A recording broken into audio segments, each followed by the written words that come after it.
This strategy will help drive forward the transformation that the housing service desperately needs. However, it's hard to see how the Mayor's housing strategy, even along with Labour's amendments, will deliver the housing that Croydon's residents desperately need. Homes in the borough are unaffordable and efficiency could be improved. Housing is not secure for too many of our families, and this strategy does not deliver a meaningful plan with clear and measurable targets that our residents can support and scrutinise progress. The plan also has no mention of how the strategy will be reviewed, and we'd like to see regular reviews of the housing strategy, as well as a large one midway. I'm glad to see Labour's amendment recognising the climate emergency, but it doesn't go far enough. Greens would have liked to see the housing strategy lay out the standards for new builds, being passive house standard, considering operation energy costs and embodied carbon on new buildings. We would also like to see our existing housing stock retrofitted to an NFIT standard.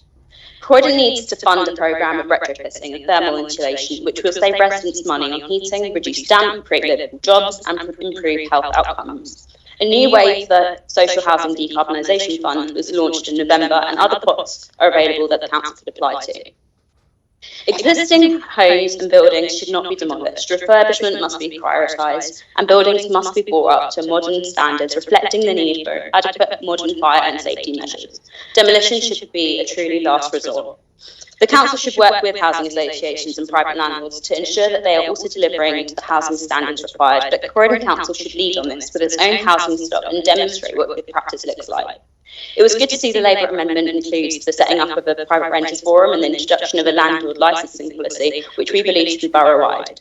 We think the council should establish a fund for purchasing homes and bringing them back into the housing revenue account and rent them out at genuinely affordable council rents, as well as push the government to abolish the right to buy, which has caused the lack of council home availability and leads to the loss of public finances too, an estimated £75 billion since 1980.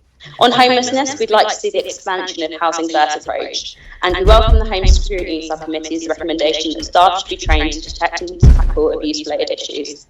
It was concerning that the Quality's Impact Assessment had no mention of temporary accommodation, which is often poor quality and overcrowded, needing transformation, but disproportionately affects women, children and people for whom English is not their first language. We need the right home to the right place at the right price. Too often the focus is on developers and their profits rather than the communities the homes are supposed to house. Ultimately, the vision for Croydon's housing should be for our people and our planet and not for private profits.